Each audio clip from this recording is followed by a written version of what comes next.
बच्चों, आइए इस वीडियो लेक्चर में आपको यह बताते हैं कि एक समान विद्युत क्षेत्र में द्विध्रुव पर बल युग्म का आघूर्ण किस तरह से प्राप्त की जाएगी। एक समान विद्युत क्षेत्र का मतलब क्या होता है?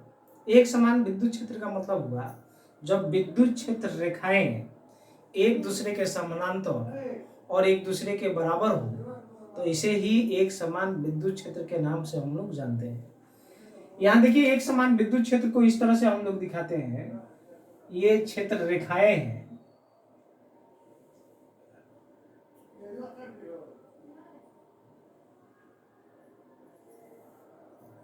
ये क्षेत्र रेखाएं हैं।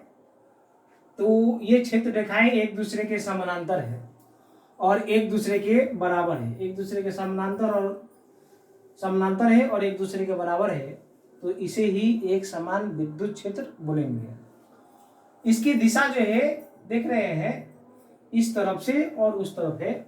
ये विद्युत क्षेत्र की दिशा को हम लोग एरो से हम लोग दिखाए हुए हैं। अब इस एक समान विद्युत क्षेत्र में द्विध्रुव रख देते हैं। तो ये द्विध्रुव हम लोग रख दिए। यहाँ मानते हैं माइनस चार्ज और यहाँ मानते हैं प्लस चार्ज, और ये पॉइंट ए मानते हैं और यह पॉइंट बी मान लिया जाता है। आप मान लीजिए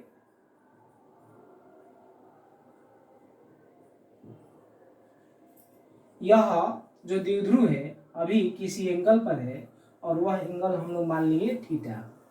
ये द्विध्रुव का केंद्र है, यह एल और यह भी एल है बच्चों।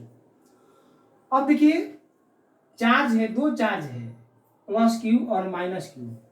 जब आवेश को विद्युत क्षेत्र में रखा जाएगा तो उस आवेश पर बल लगेगा। तो यह बल किसके कारण? तो विद्युत क्षेत्र के कारण।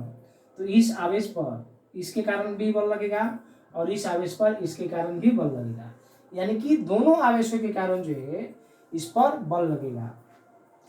तो यहां पर हम लोग जो है लिख सकते हैं प्लस क्यू आवेश पर आरोपित बल, आरोपित बल। क्योंकि आप जानते हैं जब विद्युत क्षेत्र में किसी आवेश को लाते हैं या आवेश रहता है तो उस आवेश पर उस विद्युत क्षेत्र के कारण बल आरोपित होता है। उसी तरह से यहाँ पर भी बात है, ये दोनों आवेश विद्युत क्षेत्र में है तो विद्युत क्षेत्र के कारण जो है उस पर बल लगेगा, जिसे विद्युत बल बोलेंगे। आइए उसी बल का हम लोग यहाँ पर कैलकुलेशन कर रहे हैं।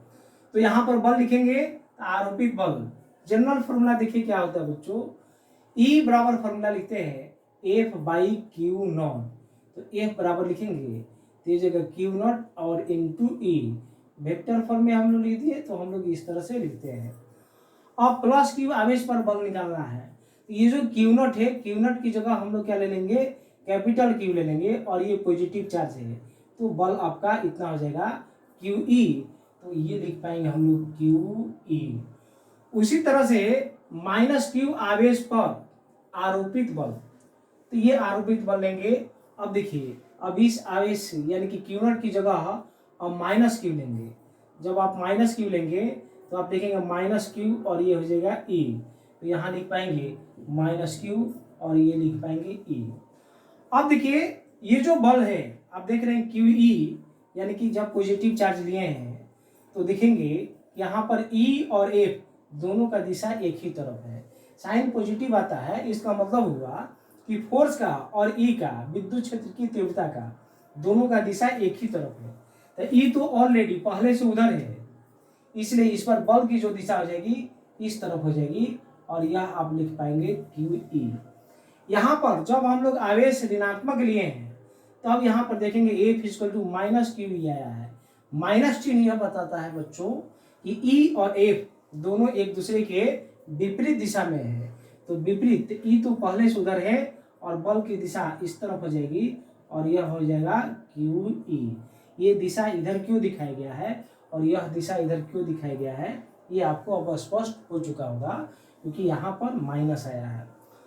अब आइए, यह दोनों बल यानी कि क्यू ई और माइनस क्यू ई जब टोटल फोर्स निकालते हैं किस पर, द्विध्रुव पर, तो बल का मान शून्य होगा। आप लिख सकते हैं द्विध्रुव पर कुल बल यानी कि एफ टोटल, तो आप लिख सकते हैं क्यू ई प्लस ये लिख सकते हैं क्यू ई, दोनों को जोड़ देंगे तो Q E plus minus minus यानी कि क्यू ई, यानी कि यह क्या हो जाएगा, जीरो हो जाएगा। यानी कि द्विध्रुव पर कुल बल कितना लग रहा है, जीरो लग रहा है। लेकिन बच्चों दोनों बलों की जो क्रिया रेखा है, यह क्रिया रेखा भिन्न भिन्न है। सवाल है क्रिया रेखा किसको बोलेंगे, तो बल जिधर भी लग रहा है उसी के सीध में एक लाइन हम लोग इधर भी ड्रॉ करते हैं और इधर भी खींचते हैं, यही कहलाएगी बल की क्रिया रेखा, यह कहलाएगी बल की क्रिया रेखा। तो दोनों बलों की क्रिया रेखा जो है भिन्न भिन्न है।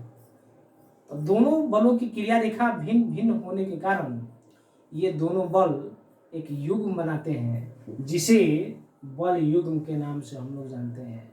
और यह बल युग्म जो है आघूर्ण उत्पन्न करता है, जिसे हम लोग बल युग्म का आघूर्ण कहते हैं, क्योंकि यह आघूर्ण दोनों बलों के कारण उत्पन्न होता है, इसलिए इसे बल युग्म के आघूर्ण के नाम से हम लोग जानते हैं।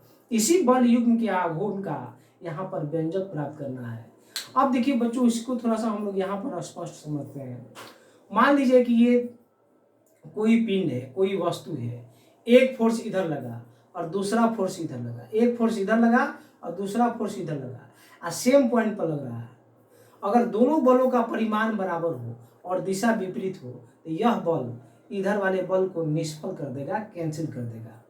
लेकिन यहाँ पर क्या हो रहा है बच्चों, एक बल इधर लग रहा है और दूसरा बल इधर लग रहा है, तो एक बल जब इधर लगेगा और दूसरा बल इधर लगेगा, तब ये दोनों बल एक दूसरे को कैंसिल नहीं करेंगे और ये क्या करेगा, इसको घुमाने का काम करेगा। ठीक उसी तरह से यहाँ पर क्यू लग रहा है, यहाँ पर माइनस क्यू लग रहा है। ये दोनों बल जो है परिमाण में बराबर है लेकिन दिशा विपरीत है और क्रिया रेखा भिन्न भिन्न है, तो बल युग्म बनाते हैं और इस द्विध्रुव को घुमाने का काम करते हैं, जिसे हम लोग बल युग्म का आघूर्ण के नाम से हम लोग जानते हैं। अब आइए बल युग्म का आघूर्ण हम लोग प्राप्त करते हैं। तो बल युग्म के आघूर्ण को हम लोग टॉर्क बोलते हैं, टाउ बोलते हैं, टाउ से हम लोग सूचित करते हैं।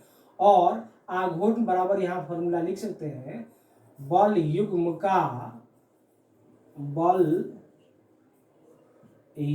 का आघूर्ण बराबर एक बल का परिमाण गुणे दोनों बलों के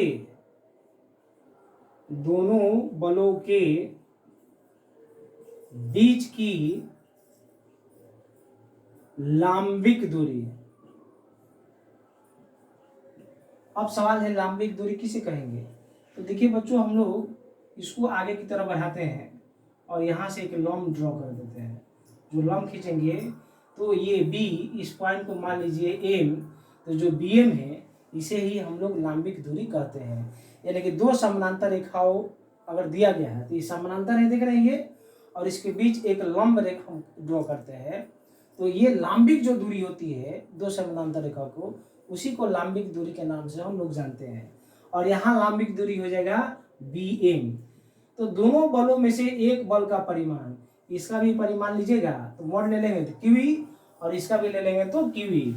इस तरह से इसे हम लोग टाउ से दिखाते हैं, तो ये लिख दिया हम लोग टाउ, और ये एक बल का परिमाण यानी कि क्यूई, और दोनों बलों के बीच की लांबिक दूरी यानी कि आप लिख सकते हैं बी एम।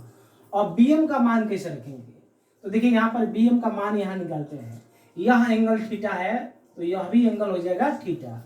अब यह एक समकोण त्रिभुज है, आप लिख सकते हैं समकोण त्रिभुज बी एम ए में हम लोग लिख सकते हैं साइन थीटा। तो साइन थीटा बराबर लंब बटा कर्ण, यानी कि बी एम और कर्ण आपका हो जाएगा ए बी, और बी एम लिखना चाहेंगे ए बी, ये हो जाएगा sine theta. A B means L plus L 2l, यहाँ लिख सकते हैं B M is equal to 2l, और ये हो जाएगा साइन थीटा। इस तरह से tau equal to q E into B M की जगह हम लोग यह मान लेंगे 2l, और ये हो जाएगा sine theta. Torque equal to q into 2l, इसको एक साथ ला दिए और यहाँ लिखेंगे ई और यह हो जाएगा साइन थीटा। आप जानते हैं P equal to q into 2L, तो लिख सकते हैं P ई और यह हो जाएगा साइन थीटा। इस तरह से आघूर्ण बल युग्म का आघूर्ण का मान प्राप्त यहाँ पर करते हैं। सदिश रूप में देखिए इसको हम लोग इस तरह से लिखते हैं, सदिश रूप में तो हम लोग लिख पाएंगे टॉर्क, यानी कि ये वेक्टर फॉर्म में लिख दिए और लिखते हैं P क्रॉस ई। तो बच्चों इस तरह से किसी द्विध्रुव को जब एक समान विद्युत क्षेत्र में रखा जाएगा तो उस द्विध्रुव पर बल युग्म का आघूर्ण किस तरह से और कितना उत्पन्न होगा उसका व्यंजक इस तरह से हम लोग डेराइव करते हैं।